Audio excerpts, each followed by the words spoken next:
안녕하십니까? 네, 생명 존중. 오늘 이제 4주차 강의가 되겠습니다. 4주차 1교시 시작하겠습니다. 제가 목이 좀 잠겨서 여러분들이 좀 듣는데 불편함이 있을지 모르겠는데요. 좀 양해해 주시고, 예, 그렇게 수업에 참여해 주시기 바랍니다. 오늘 여러분들하고 같이 이야기할 내용은 보조생식술, 예, 보조생식과 윤리에 대한 그런 이야기를 같이 해보겠습니다. 보조생식. 보조생식이라는 것이 어떻게 정의가 되고 있을까요? 예, 보조생식은 지난 시간에 제가 마지막 부분에서 안내도 드리긴 했지만요. 예, 보조생식 이렇게 정의를 하고 있어요. 보조생식술이란 넓은 의미로는 신체의 밖에서, 신체 밖에서 난자와 정자 등 생식세포를 다루어서 불임, 요즘은 불임이라고 하는 표현이 부정적인 표현이 있기 때문에 난임이라는 표현을 씁니다. 난임을 치료하고자 하는 것과 그와 관련된 그런 모든 의학적인 기술, 이런 것들을 갖다가 보조생식술 이렇게 이야기를 하죠. 특히 난임이라고 하는 것은 부부가 결혼을 한 후에 정상적인 부부관계를 가짐에도 불구하고 1년이 지났는데도 임신을 하지 못하는 경우, 그런 경우를 보통 우리가 이제 난임이라고 이야기를 하거든요. 그래서 바로 이러한 난임을 치료하고자 하는 것과 또 그와 관련된 의학적인 그런 기술들, 이런 것들을 보조생식술 이렇게 이야기를 합니다. 바로 그런 차원에서 우리가 앞에서도 배웠었지만, 지난 시간에 임신과 출산에서도 살펴봤지만, 임신을 하기 위해서는 여성으로부터의 배란, 즉 난자가 제공이 돼야 될 테고요. 그리고 이 배란된 난자는 남성으로부터 질을 통해서 들어온 그런 이제 정자가 나팔관을 통해서 쭉 이동을 하면서 이 수정관, 나팔관 안쪽이라고 이야기하지만요, 이 수정관에서 수정이 되고, 그렇죠? 그리고 그 수정된 수정란이 정상적으로 잘 자궁으로 이동이 해서 그래서 착상이 되는 이러한 과정이 이제 정상적인 임신 과정이잖아요. 바로 그러한 의미에서는 첫 번째 난자와 정자를 채취하는 과정, 이런 것들이 관여가 될 수가 있을 테고요. 두 번째는 실험실에서 이들을 다루는 과정이고, 세 번째는 요거를 다시 자궁에다가 이식시키는 과정, 이런 것들이 되겠죠. 또 난자 및 정자의 기증과 관련된 이런 일련의 모든 기술들도 포함해서 보조생식 또는 보조생식술 이렇게 이야기를 하고요. 이것을 조금 좁은 의미로 해석을 한다면 요렇게 체외 수정에 의해서, 즉 소위 이야기하는 시험관 아기라는 의미예요. 그래서 체외 수정에 의해서 배아 생성과 요 배아를 갖다가 이식하는 과정, 즉 시험관 아기의 경우를 보조생식술로 한정하기도 하긴 합니다. 바로 그런데 이러한 보조생식술, 이렇게 보신 것처럼 그림과 같이 이렇게 난자를 갖다 채취를 해서, 그래서 채취한 난자를 시험관, 즉 체내가 아니라 시험관 밖에서, 그래서 정자와 함께 수정을 하도록 하고, 그 수정된 수정란이 또 어느 정도 배양을 하도록 해서, 그래서 그 다음에 다시 여성의 자궁에다가 착상시키는 이런 과정인 것이죠. 요거를 갖다 좁은 의미로 이야기를 하기도 하고요. 그런 과정에서 이렇게 직접 정자를 난자 속에다가 이렇게 주입하는 그런 형태들도 마찬가지로 우리가 보조생식술의 좁은 범위로 이야기를 하기도 하는 것이죠. 바로 그렇다면 이 보조생식술의 현황은 어떠냐 먼저 잠깐 보자고요. 이 보조생식술의 현황은 첫 번째, 시험관 아기 시술을 갖다가 했다고 해서 다 성공하느냐? 그렇지 않다는 거예요. 성공률이 적게는 진짜 0%, 성공할 수 있는 확률이 거의 없는 그런 이제 확률부터 시작해서 많게는 50%. 물론 사람에 따라서 환경에 따라서 천차만별이에요. 그렇지만 최근에는 50%도 상회하는 6, 70% 이렇게 의료술의 발전에 따라서 좀 더 높은 그런 이제 부분을 보이기도 하는데요. 평균적으로는 이렇게 0에서 50% 정도 이렇게 이야기를 하고 있고요. 두 번째는 아이를 얻고자 하는 여성의 나이라든가 또는 정자의 상태, 또 이식한 배의 수. 배아라는 건 수정이 된 연후에, 그 다음에 이제 자궁에 착상되기 전까지 세포 분열을 정상적으로 하면서 자궁에 착상되기 전에 포백에 있는 그 상태를 갖다 이제 배아 이렇게 이야기를 하는 거죠. 요 이식하는 배아의 수를 몇 개를 할 것이냐, 이런 것들도 영향을 미치고요. 또 시술 의료기관의 기술 수준, 이런 것 등 여러 가지 복합적인 요인들이 작용을 하게 됩니다. 자, 시험관하기 시술을 위해서는 제일 먼저 해야 되는 것이 난자의 채취예요. 그 다음에 또 이 채취된 난자를 수정한 다음에는 배아 이식 과정을 갖다가 거치게 되죠. 그리고 이러한 과정에는 다양한 약물 주사, 또 약물을 복용, 그리고 시술하는 그런 복잡한 과정들이 전개가 돼요. 그러다 보니까 그 과정에서 배란을 촉진시키기 위해서 배란 유도제를 갖다 주사를 한다라든가 등등 이런 여러 가지 과정에서 각종 부작용이 발생할 가능성이 있어요. 이런 것들이 보조 생식술에 영향을 미치는 그런 요소이라는 거죠.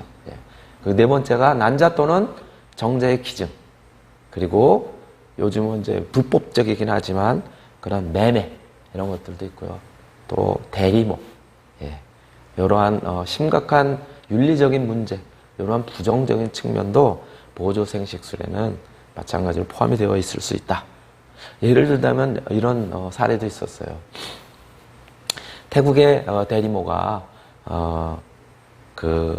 이제 아이를 갖다 낳았어요. 그랬는데 그 아이가 기형아였었어요. 그랬는데 대리모를 통해서 아이를 낳아달라고 의뢰를 했었던 이 원래 생물학적 부모가 아이를 갖다 데려가지 않겠다. 기형이라는 이유로 거절을 한 거예요, 인수를. 그래가지고 이것이 국제적인 문제로 비화한 경우가 있어요. 요 의뢰한 생물학적 부모는 호주인이었었고요. 그 다음에 의뢰를 받은 대리모는 태국 여성이었었어요. 이러한 그 사례도 있었거든요. 이렇게 굉장히 복잡한 문제들이 발생할 수 있다라고 하는 이제 부분이 있고요. 최근에 바로 이러한 보조생식술의 현대적인 그러한 이제 의미로서는 이런 이제 의미로 이야기를 하고 있습니다. 여성과 남성의 자연스러운 성관계에 의한 그런 생식이 아니고, 의학의 기술을 갖다 빌려서 인간의 생식기능, 즉 아이를 출산하는 데 사용되는 모든 의료기술, 그러니까 이제 시험관학이라는 거 이런 거에만 포함되는 것이 아니라, 또는 바로 어떤 남성의 정자를 갖다가 여성의 자궁 안쪽으로 주입을 한다라든가 이러한 단순한 어떤 그 보조 생식술 이런 것뿐만이 아니라 모든 의학의 기술의 힘을 빌린 이러한 이제 기술들, 또 그러한 방법들, 절차들 이런 것들을 다 포함해서 보조 생식술 이렇게 이제 재해석하기도 합니다. 자, 그렇다면 우리가 여기서 인공수정 시술, 인공수정 시술은 보조 생식술의 이제 종류 중에서 인공수정 시술은 어떻게 해야 되는가? 여기 인공수정 시술은요 이렇게 합니다. 요거는 가장 간편한 방법이에요. 뭐냐면은 정상적으로 남성의 정액이 자궁으로 진입을 하고 그 다음에 난관으로 진입을 해서 그래서 나팔관, 난관에서 수정이 돼야 되는데 그런 부분들이 어려운 경우도 있을 수 있어요. 왜? 정자의 어떤 운동 능력이 좀 떨어진다라든가 또는 여성의 자궁 점액에 의해서 그거를 뚫고 가지 못한다라든가 또는 질에서 뭐 이렇게 방해를 받아서 그래서 태반이 죽어나간다라든가 이런 경우는 어렵겠죠. 그래서 아주 단순한 방법으로 남성의 정액 속에 건강한 난자를 갖다 채취를 하게 됩니다. 그래서 그 건강한 남성의 정액 속에 있는 정자를 갖다가 여성의 배란이 유도된 그런 이제 여성의 자궁 내에다가 주입을 하게 되고요. 그 자궁 내에 이제 주입이 된 정자가 거기서부터 어디를 이제 나팔관을 타라서 수정관이요, 또 난관이라고 얘기하는 거기를 진입을 해서 그 안에서 정상적으로 수정이 되도록 그렇게 하는 방법이 그러한 첫 번째 인공 수정 시술이죠. 가장 간단한 방법 중에 이제 하나가 되는 것이고요. 이제 두 번째가 뭐냐면은 조금 전에도 좁은 의미에서 이야기하는 그러한 이제 보조생식술이에요. 즉 체외 수정인 거죠. 우리가 일반적으로는 시험관 아기 시술 이렇게 이야기를 합니다. 이 시험관 아기 시술은 첫 번째는 뭐를 하게 되냐면은 여성들에게 건강한 난자를 얻도록 하기 위해서 배란을 갖다 유도시켜서 난자를 갖다 채취를 하게 됩니다. 이때 한 번에 난자는 정상적인 경우에는 뭐예요? 오른쪽, 왼쪽 난소로부터 번갈아 가면서 하나씩 이번 달에는 이쪽, 다음 달에는 이쪽 이렇게 나오잖아요. 그렇지만 이 배란 유도 과정은 한 번에 여러 개의 난자를 갖다가 이렇게 배란하도록 그렇게 이제 유도를 시키게 됩니다. 그래서 채취를 하게 되고요. 난자를 채취를 하고 두 번째는 이 채취된 남자를 남성의 정액으로부터 얻은 건강한 정자 이런 것을 채취한 정자와 어디에서? 체외에서 즉 시험관에서 수정을 시켜요. 그리고 그 수정된 수정란을 배양을 시키게 됩니다. 어디서? 그것도 시험관에서. 그 다음에 적절하게 그게 대략 5일에서 일주일 정도 이제 배양을 시킨 다음에 어느 정도 여기서 세포 분열을 잘 해서 이제 자궁에 착상할 정도의 포배기 정도에 이른 그러한 이제 그 수정란을 바로 어디에다가 자궁에다가 이식을 하게 되는 거죠. 그래서 착상을 시키게 되는 거죠. 요것이 체외수정 시험관 아기 시술이라고 이제 할 수 있는 겁니다. 자, 그러면 시험관 아기 시술을 하기 위해서는 제일 먼저 뭐를 한다고 그랬냐면 여성으로부터 배란 유도제 주사라든가 이런 것들 통해서 난자를 여러 개 채취할 수 있도록 그렇게 하는 과정들이 필요할 거예요. 그렇죠? 바로 그래서 우리가 시험관 아기 시술의 과정에 있어서 첫 번째 과배란 유도 및 배란 검사를 하게 됩니다. 이거는 이렇게 난소를 갖다가 초음파를 통해서 이렇게 측정을 해가면서 관찰을 해가면서 그래서 과배란 유도를 하게 되는데 이때는 배란 유도제를 주사를 해서 난포를 자극해서 난자의 성숙을 갖다가 유도를 하게 되고요. 요때 이제 과배란 주사를 갖다가 하게 됩니다. 그리고 보통 요거는 이제 언제 시술을 하게 되냐면 생리 두 번째 날, 세 번째 날, 요때부터 이제 투여하기 시작하게 됩니다. 그리고 성수도에 따라서 일주일 내지 2주일 동안 이제 바로 이제 과배란 주사를 갖다 이제 하게 되고요. 그리고 나서 이제 초음파를 갖다가 통해서 그러면서 이제 난포가 성숙이 되면 이제 HCG 호르몬을 갖다 투여를 해서 배란을 갖다 유도를 하게 됩니다. 그래서 HCG 호르몬을 갖다가 투여한 후에 34시간 내지는 36시간 대략 요 정도 뒤에 난자를 갖다가 다시 채취를 하게 되는 거죠. 이러한 과정이 과배란 유도 그리고 배란 검사 그리고 배란 채취에 이르게 되는 그런 과정이라고 볼 수가 있는 것이고요. 그리고 바로 이렇게 난자를 갖다 이제 채취를 하면은 난자를 갖다 저기서 이렇게 이제 채취를 하게 됩니다. 그래서 이때 이제 채취할 때는 간단한 마취를 갖다 통해서 질식 초음파를 갖다 이용을 해서 가는 바늘, 주사 바늘로 난자를 포함한 난포액을 갖다 같이 흡입을 하게 되는 거예요. 요게 대략 한 30분 정도 걸린다고 해요. 그리고 난자 채취 후에는 보통 1시간에서 3시간 정도 되면 이제 귀가를 할 수가 있다고 합니다.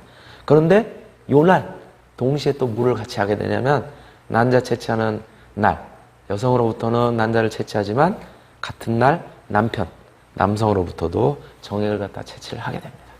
예, 이렇게 동시에 이제 이루어지게 되고요.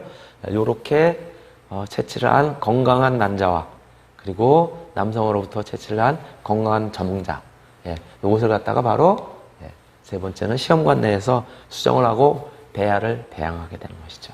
예, 이렇게 시험관 내에서 수정을 하게 되면 수정한 그 순간부터 바로 뭐를 한다고요? 세포 분열을 하게 됩니다.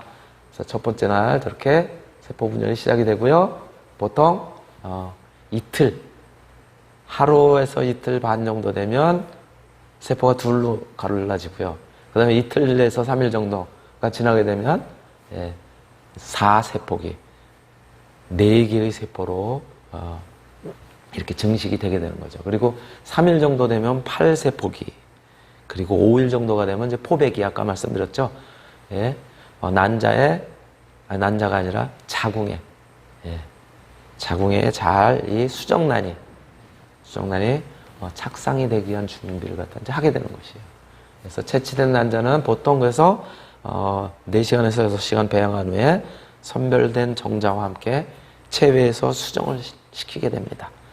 그리고 한 18시간 후에는 수정 여부를 잘 관찰을 해서 수정이 잘 됐다.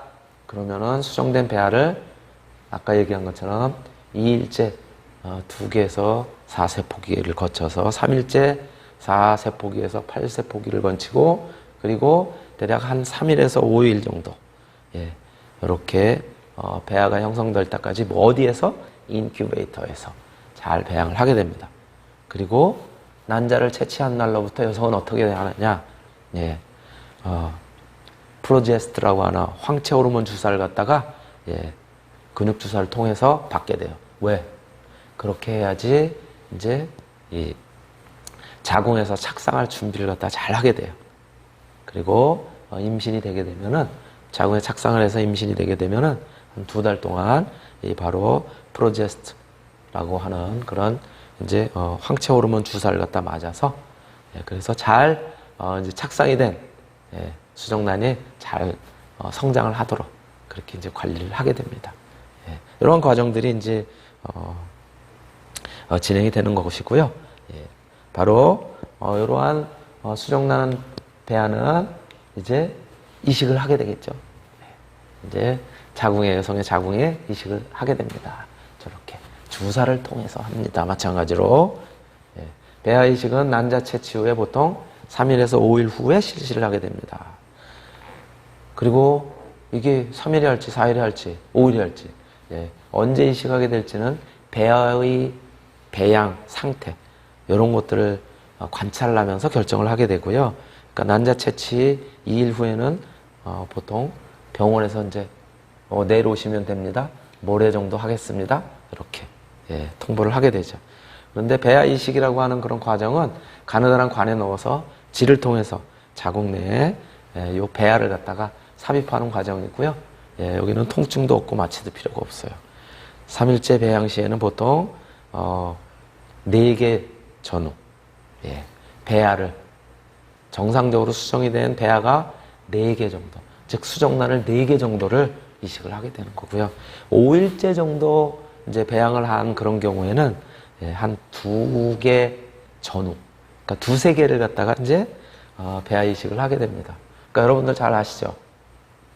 삼둥이 우리 대한이 민국이 만세 송일국 씨의 경우에는 셋쌍둥이였었잖아요. 그러니까 여기도 우리가 미루어 짐작하건대 배아를 3개를 갖다가 왜? 조금은 이제 부인이 나이가 든 상태에서 30대 중반 정도 된 상태니까는 정상적으로 착상하기 어려울 수도 있겠다라고 해서 배아를 3개를 이제 착상시킨 거죠. 근데 3개가 다 된 거예요. 그러다 보니까 수정란이 3개다 보니까 그러니까 이 3개의 수정란이 다 조금씩 다른 그런 이제 아이로 성장을 한 것이죠. 그런 사례를 갖다 볼 수 있고요. 또 뭐 탤런트 과거에 이영애 씨 같은 경우도 그 쌍둥이를 갖다가 이제 분만을 했는데 쌍둥이가 남자아이, 여자아이였었어요. 그러니까 일란성 쌍생아가 아니죠.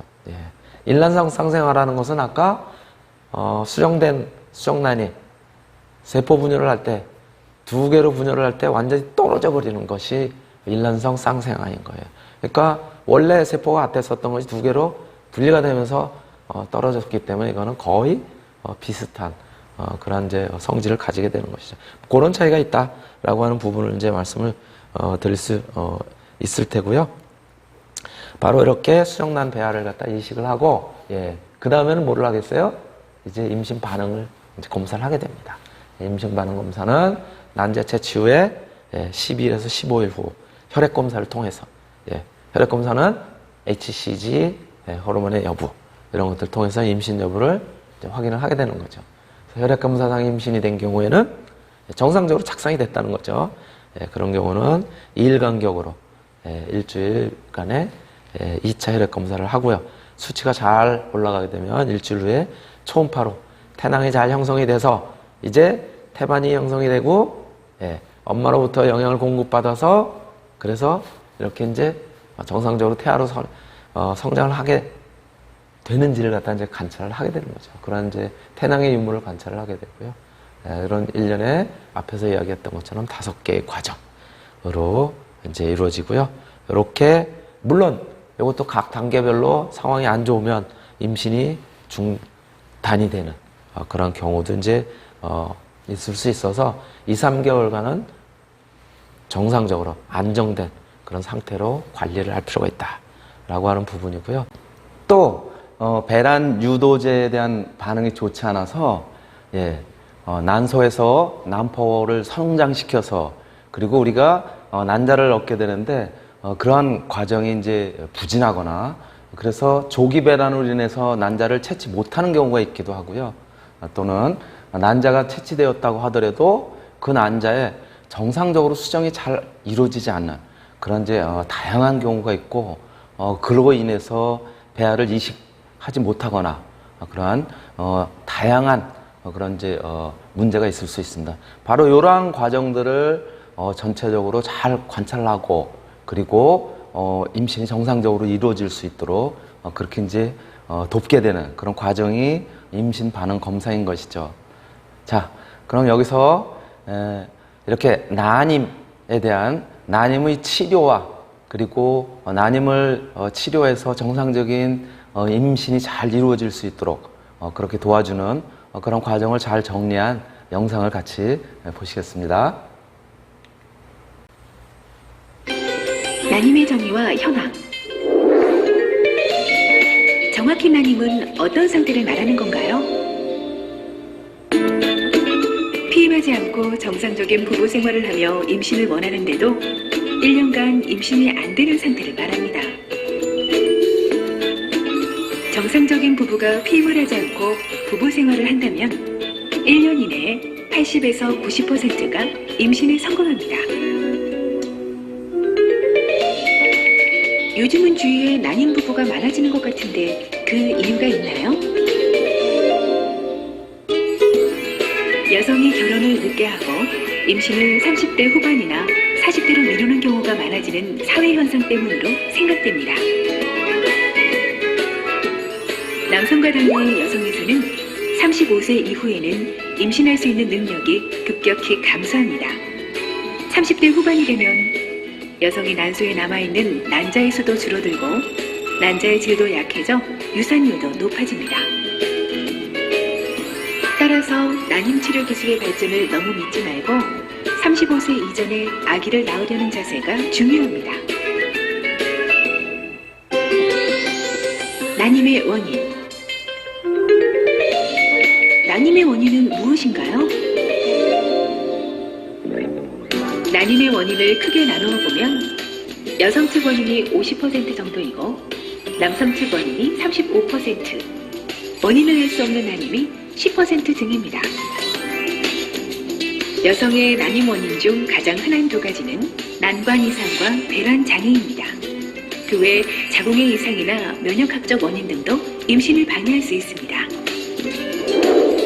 남성 측 원인은 정자의 수가 적거나 운동성이 저하된 경우, 정자의 모양이 이상이 있는 경우, 그 외 정계 정맥류, 성기능 장애, 성기기형, 정관 폐쇄 등이 있습니다. 그러므로 정확한 난임 진단을 위해서는 부부가 함께 검사와 진단을 받는 것이 필요합니다. 난임 검사. 난임의 진단 및 검사. 병원에는 언제 방문해야 하나요? 정확한 난임 진단을 위하여 체계적인 검사가 필요합니다. 부인 검사의 경우 생리 주기에 따라 시행하게 되며 월경 시작 2일에서 3일 사이에 병원을 방문하시는 것이 좋습니다. 일반적인 난임 검사는 주치의 선생님과의 문진, 일반 건강검진, 호르몬 검사, 질식 자궁 초음파, 자궁낭관 조형 촬영, 정액검사 등이 있습니다. 질식 자궁 초음파는 난소와 자궁의 상태를 파악하며 배란의 유무를 확인합니다. 자궁낭관 조형 촬영은 생리가 완전히 끝나고 2일 후부터 배란되기 3, 4일 전에 시행하며 자궁의 상태와 난관이 뚫려 있는지를 확인합니다. 정액검사는 어떻게 진행되나요? 정액검사는 난임검사를 시작 시에 여성과 함께 시행합니다. 정액검사는 2, 3일간 금욕기간 후 컨디션이 좋을 때 하시는 것이 좋습니다.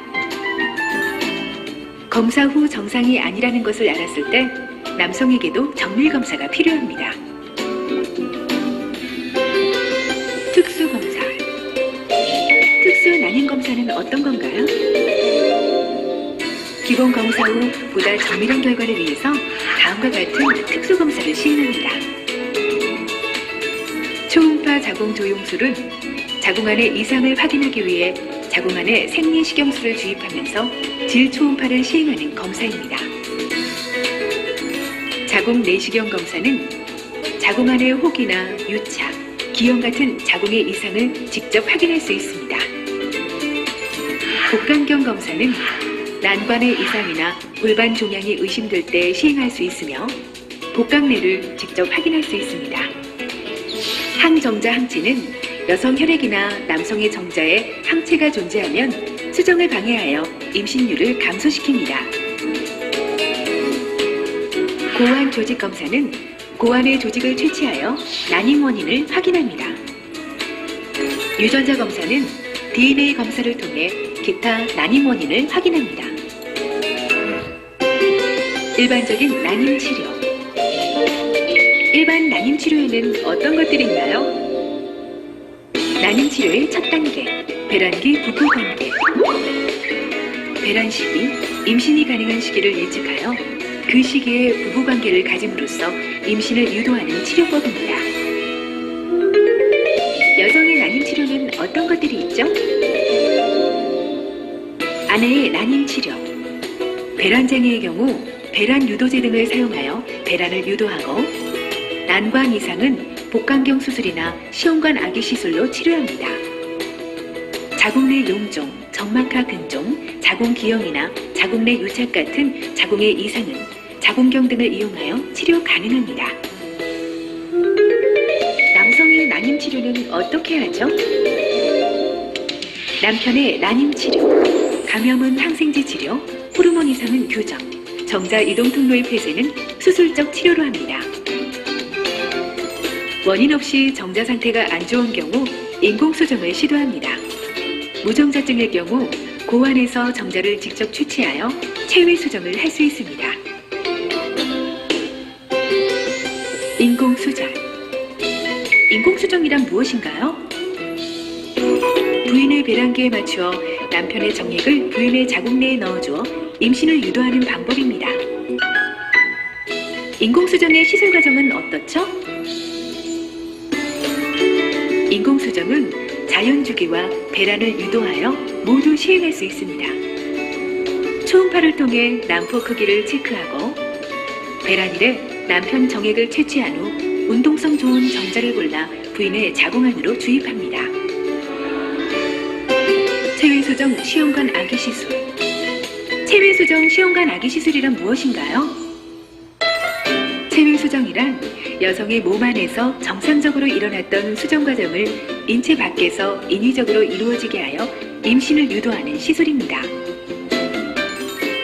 체외수정 과정을 보면 난자의 과배란을 유도한 후 성숙된 난자를 채취하고 남성의 건강한 정액을 채취하여 시험관이나 배양 접시에서 수정시킨 후 2, 3일 동안 배양하여 여성의 자궁 내막으로 이식해 임신이 되도록 하는 방법입니다.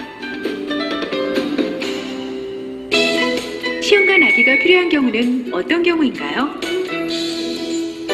여성의 난관이 모두 막혔을 때, 절제 수술로 양쪽 난관을 모두 이뤘을 때, 난관 성형 수술을 받았으나 실패했을 때, 남성의 정자수가 부족하거나 운동성이 부족하여 정상적 임신이 되지 않을 때, 자궁 내막증이 있을 때, 여성에게 정자를 받아들이지 못하는 면역 항체가 있는 면역성 난임인 경우, 배란 유도 인공 수정에도 계속 임신에 실패하는 경우에 많이 시술합니다. 체외 수정 시험관 아기 시술 일정은 배란 유도, 난자 채취, 배아 이식, 임신 확인입니다.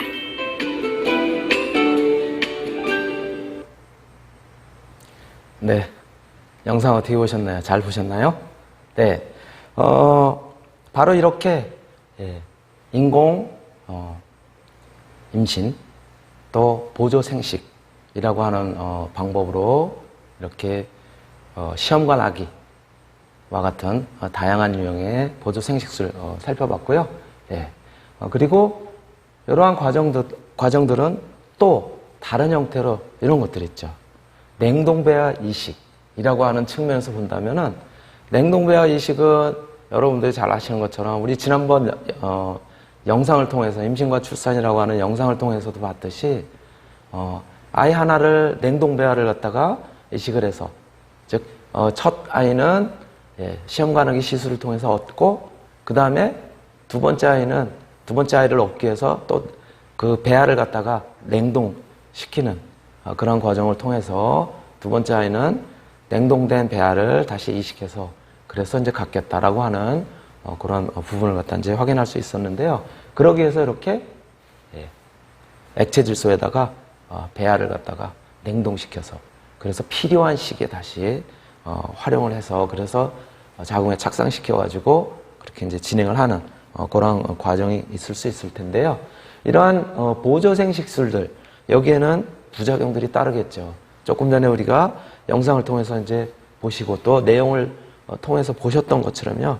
이렇게 난자를 채취하는 과정이라든가 또 정자를 수정하는 과정이라든가 이런 일련의 난임 치료 과정에서 다양한 약물, 의료기술 이런 것들이 사용되기 때문에 부작용이라든가 후유증 이런 것들이 발생할 수 있어요. 그래서 약물 부작용, 난자 채취로 인한 그 과정에서 부작용, 또 자궁의 임신이나 유산 이런 것들이 있을 수도 있고요. 또 다태 임신 또는 조기 출산 이러한 여러 가지 유형들이 발생할 수 있습니다. 자, 그러다 보니까 바로 이러한 이제 보조생식술 여기에는 생명윤리의 문제들이 있을 수 있게 되는 것이죠. 바로 이러한 생명윤리의 문제 이거는 다음 시간에 다루도록 하겠습니다. 네, 1교시 이것으로 마치겠습니다.